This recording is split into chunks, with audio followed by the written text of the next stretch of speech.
And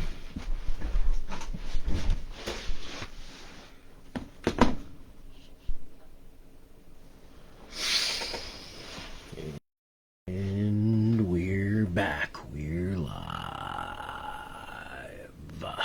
Alright, welcome back. I'm Pastor Doug. As you can see, I'm solo again this evening. But that's okay.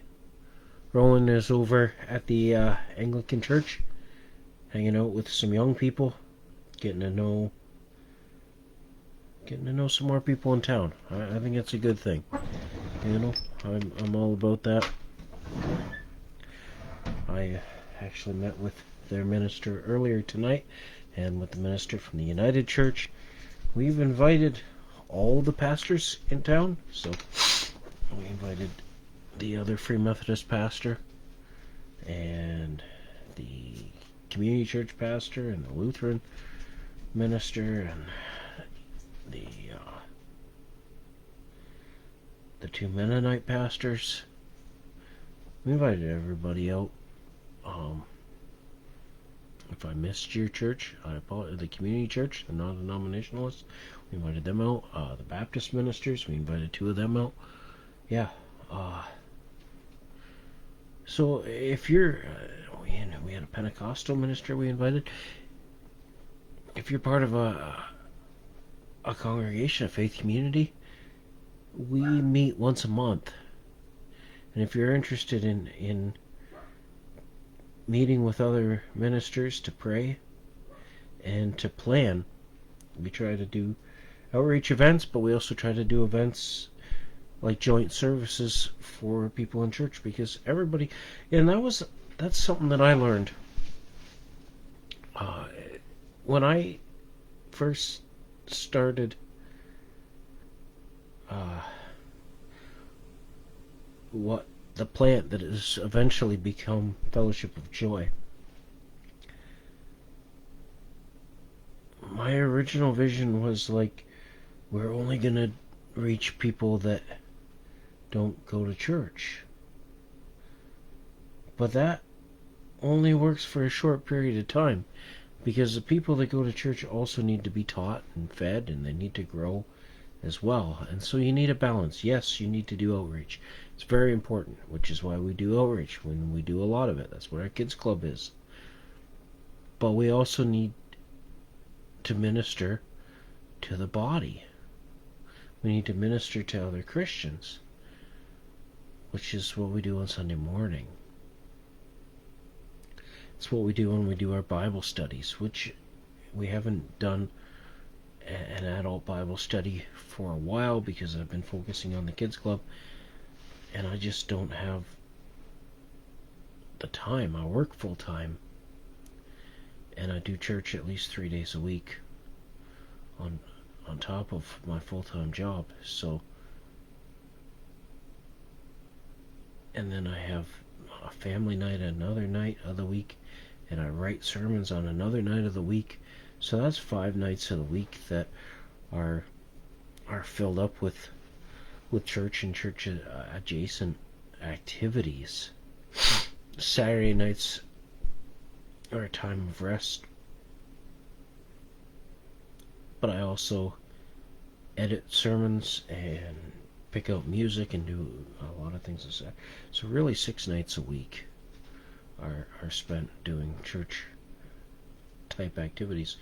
So I suppose I could do a Bible study on Sunday night, but then that's Sunday night, so I don't know. I don't know. We gotta figure that out. Maybe God is calling you to lead a Bible study. PM me. DM me. Sorry, DM me, not PM me. DM me. We'll figure something out if that's where you're at. I don't know. Maybe Jesus is calling you to help with kids club or youth ministry. DM me, and then that might be able to free me up to do an adult Bible study, perhaps at the same time.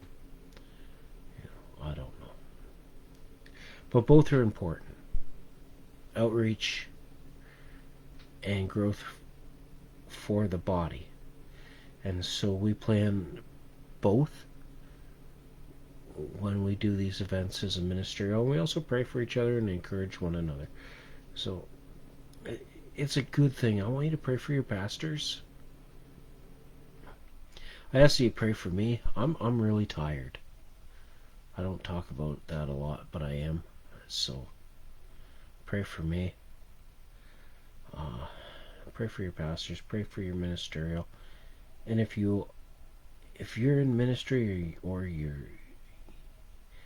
close friends with somebody who is, recommend that they come out to the ministerial. You can DM me for the information. You're probably already on my. Your pastor is probably already on my email list. So if you're talking to him, encourage him to come out or her to come out, because it's healthy and it's important. And it's good for the body to get together. Like, there's only one church. It's the fellowship of all believers. And yes, we have our differences. But that's okay. As long as we worship Jesus. So, and we recognize that Jesus is God. So yeah, that was what I was doing tonight, and that's where Rowan is after I got back from that meeting. I come here and I picked up Rowan and I took him over to the event at the Anglican Church so that he could spend time with other believers. And I don't know what they're doing, playing games or whatever it is that they do, but I hope that it's going well, and I hope he's blessed as a result of his time there. But that's why I'm solo tonight. Tonight, as we continue our fast, and being Thursday, it's a super fast day. In that, like, if I had a regular, I regularly fast every Thursday. So then,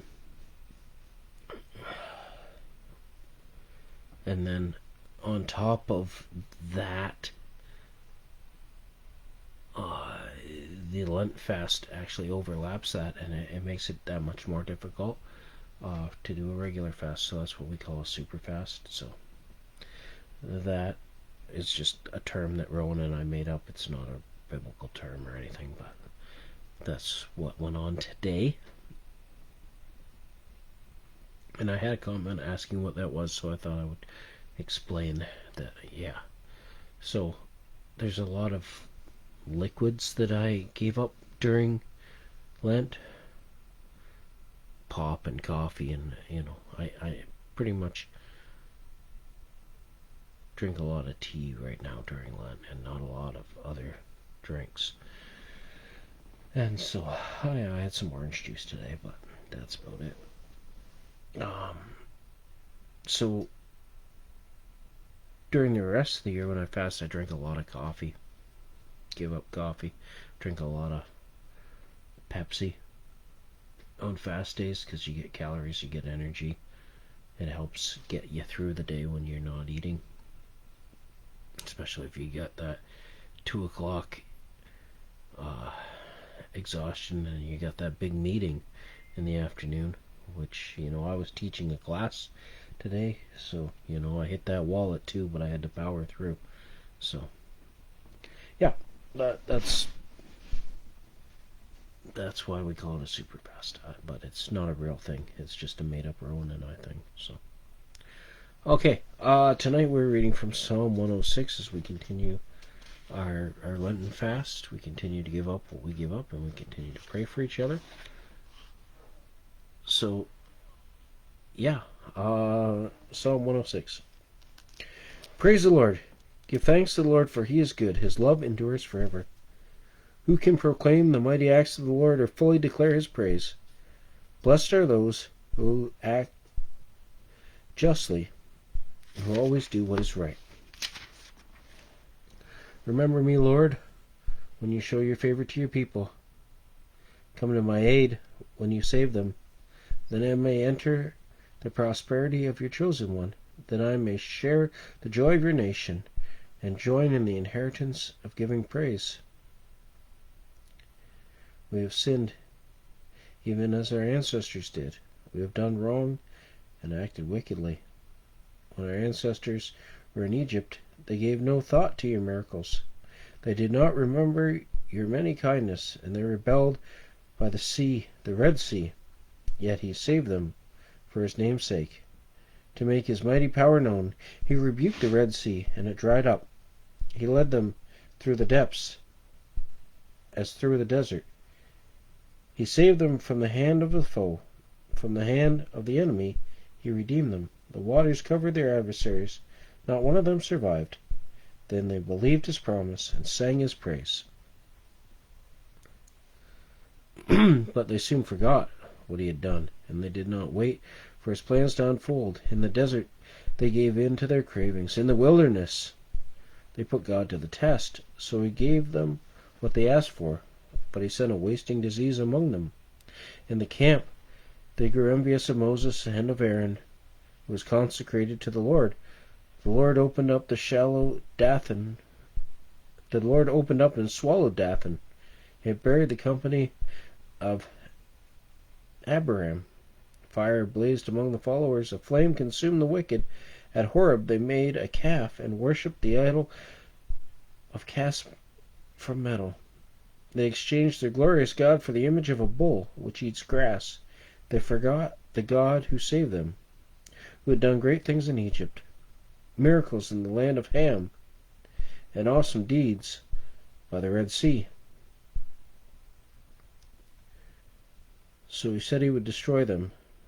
Had not Moses, his chosen one, stood in the breach before him to keep his wrath from destroying them. Then they despised the pleasant land. They did not believe his promise. They grumbled in their tents. They did not obey the Lord. And he swore to them with uplifted hand that he would make them fall in the wilderness, make their descendants fall among the nations, and scatter them throughout the lands. They yoked themselves to the Baal of Peor. They ate sacrifices offered to lifeless gods. They aroused God's anger by wicked deeds, and a plague broke out among them. But Phinehas stood up and intervened, and the plague was checked. He was credited to him as righteousness for endless generations to come. By the waters of Meribah they angered the Lord, and trouble came to Moses because of them, for they rebelled against the Spirit of God, and the rash words came up from Moses' lips. They did not destroy the peoples as the Lord had commanded them, but they mingled with the nations and adopted the customs. They worshipped their idols and became a snare to them. They sacrificed their sons and daughters to the false gods. They shed innocent blood, the blood of their sons and daughters, whom they sacrificed to the idols of Canaan, and the land was desecrated by their blood. They defiled themselves by what they did. By their deeds they prostituted themselves. Therefore the Lord was angry with his people and abhorred his inheritance. He gave them into the hands of the nations, and their foes ruled over them. Their enemies oppressed them and subjected them to their power. Many times he delivered them, for they were bent on rebellion. They wasted away in their sins, yet he took note of their distress when he heard their cry.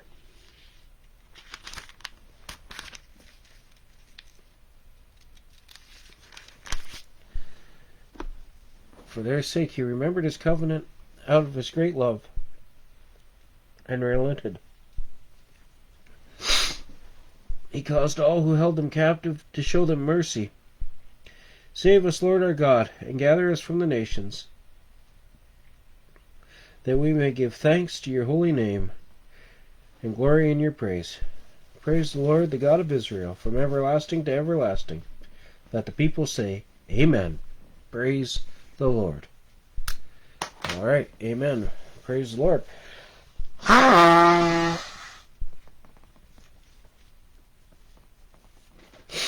Lord is good. The Lord forgives. You know, there are times when we fail. There's times when we sin. And when we repent, God is good. And he forgives and restores and lets us go back to serving him. Let's pray. Dear Lord Jesus, we thank you for all that you give us. We thank you for your word. We thank you for your forgiveness. We thank you for your love. And we pray that we honor you with our lives. I pray for those that are struggling with the fast, that they have the strength to continue on. I pray for all the ministers that were unable to make it tonight, that they find